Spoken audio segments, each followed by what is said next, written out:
J'ai reconstruit la tour Eiffel sur Minecraft. Il est complètement fou ce mec, c'est énorme la tour Eiffel. J'ai reconstruit le monde entier sur Minecraft. J'ai reconstruit le système solaire sur Minecraft. J'ai reconstruit l'univers sur Minecraft, mais qui leur a donné accès à un ordinateur? J'ai reconstruit la 4ème dimension sur Minecraft. Mais ça existe même pas la 4ème dimension, ça devrait être illégal de mettre autant d'heures dans un jeu vidéo. Ces gars-là, c'est les plus gros chômeurs du monde. Bon bah du coup, je vais faire pareil. Voilà le plan. Je vais créer la ville la plus grande du monde, tout seul et en une semaine.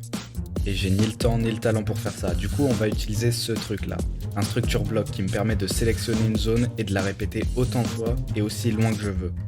Mais même si ça c'est très très beau, ça va pas être suffisant pour battre un vaisseau spatial de 60 millions de blocs, donc je vais devoir construire minimum 10 modules différents qui formeront la meilleure et la plus grande ville possible.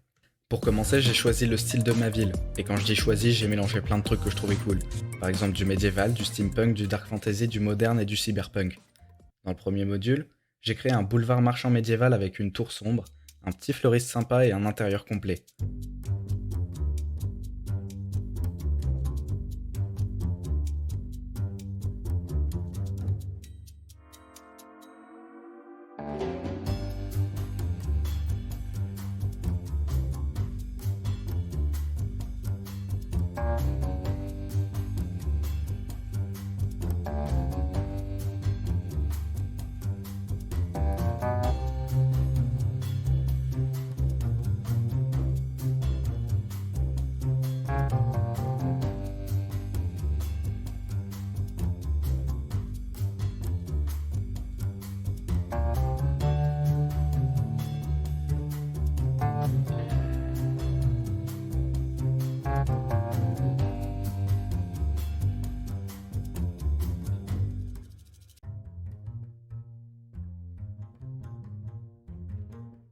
Heureusement que je dois pas faire ça en survie parce que ce bloc uniquement aurait pu prendre un épisode entier et parce que la ville est infinie aussi.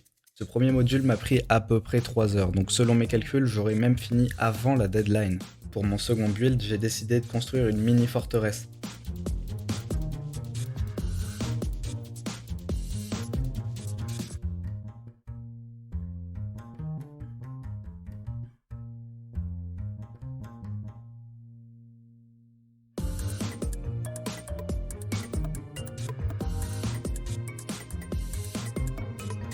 Avec des tonnes de détails et d'intérieur, réussir à caser du mobilier dans un endroit aussi étroit, c'est un des trucs que je trouve le plus complexe dans le build. C'est le second en fait. Le premier, et je le partage probablement avec beaucoup de builders, c'est...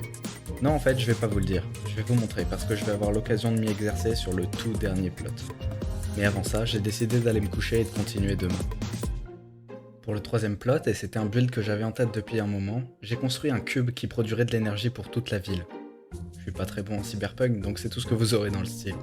J'ai fait quelques modifs dessus sans filmer, donc vous aurez la surprise dans le rendu final.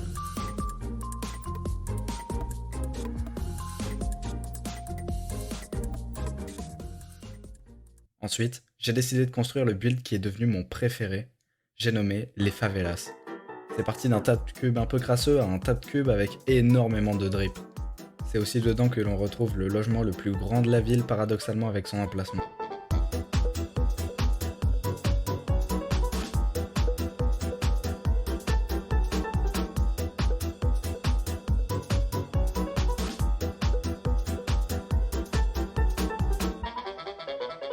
J'ai dû m'arrêter pour ce jour, mais je me suis déconnecté en étant sûr que j'aurais fini le projet bien avant la date limite.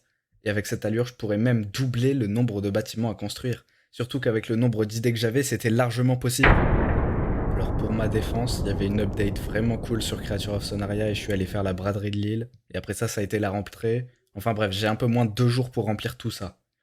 En premier lieu, j'ai décidé de refaire un plot dédié au commerce avec cette place en deep slate et mangrove, avec une fontaine inspirée des Lush Caves autour de laquelle j'ai construit un artiste en bannière, un bar avec un grenier sympa et une tour avec rooftop, 620 € la nuit, bien situé, bon rapport qualité-prix avec petit déjeuner servi et service de chambre, le tout dans une offre très raisonnable de ton like et ton abonnement. Parce que si t'avais pas remarqué, tu regardes une des premières vidéos de ma chaîne, et ma première vidéo sur Minecraft. Si tu veux me donner de la force et recevoir ta place dans ce logement magnifique, 2 clics suffiront. D'ailleurs, on ajoute une demi-dalle de copper oxydé pour ceux qui commentent jusqu'au 15 septembre. Croyez-moi, vous voulez pas rater ça. Après ce plot, je voulais rajouter un jardin parce qu'à part des gros blocs d'immeubles bien URSS, bien béton armé, la ville manque un peu de verdure. Mais au final, j'ai décidé qu'à la place, je ferais un centre commercial fleuri. Parce qu'un jardin, ça rapporte pas d'argent. J'ai dû modifier la forme plusieurs fois pour que ça ressemble vraiment à quelque chose. Et au final, c'est le bâtiment le moins ouvert que j'ai créé. Ça devrait pas faire trop tâche dans la ville, c'est tout ce qui compte.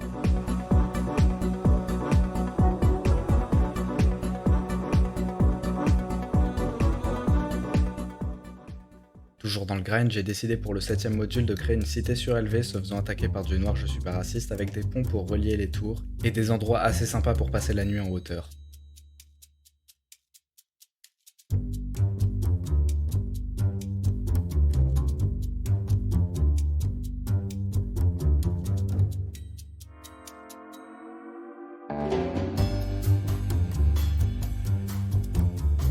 Dès que j'ai fini les intérieurs, j'ai dû aller me coucher et inévitablement c'était le dernier jour. Cet avant-dernier module était censé être une usine, puis j'ai dévié sur une scierie, mais c'était moche. Du coup je suis revenu pas mal en arrière et j'ai transformé le bâtiment en usine à mannequins. Et oui je sais cette grue est ignoble, mais c'est le mieux que j'ai pu faire.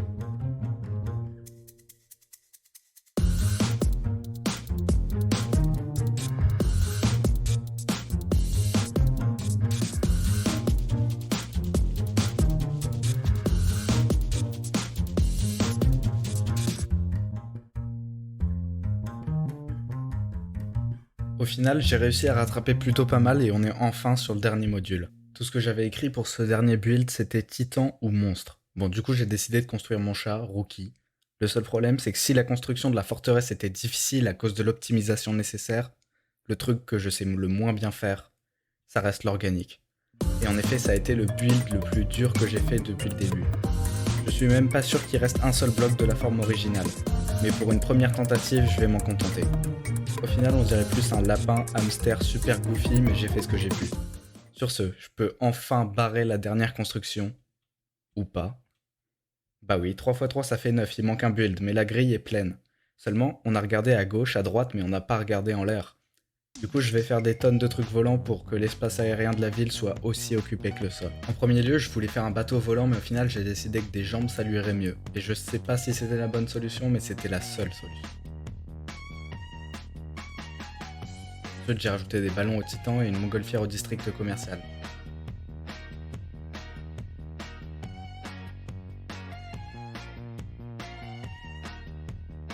J'ai aussi fait ça, pour la cité surélevée, et pour finir une tour de la forteresse sur laquelle j'ai mis un réacteur.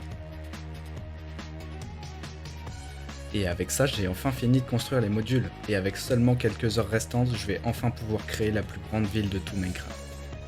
Mais je sais pas comment faire.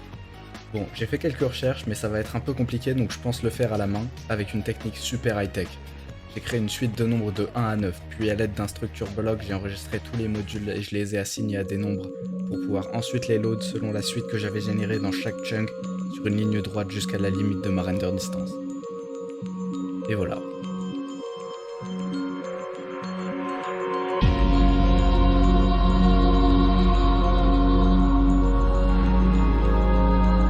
Je sais, c'est giga frauduleux, la ville est pas finie du tout, mais je suis loin d'avoir le skill nécessaire pour faire ça. Et j'ai un peu la flemme aussi. Du coup, si jamais la vidéo a 25 likes, je referai un épisode dessus, mais j'apprendrai la génération aléatoire que lorsqu'on passera les 100 abonnés. Du coup, on a de la marge. Sur ce, merci d'avoir regardé et soyez prêts pour la suite parce qu'il y a du lourd qui arrive.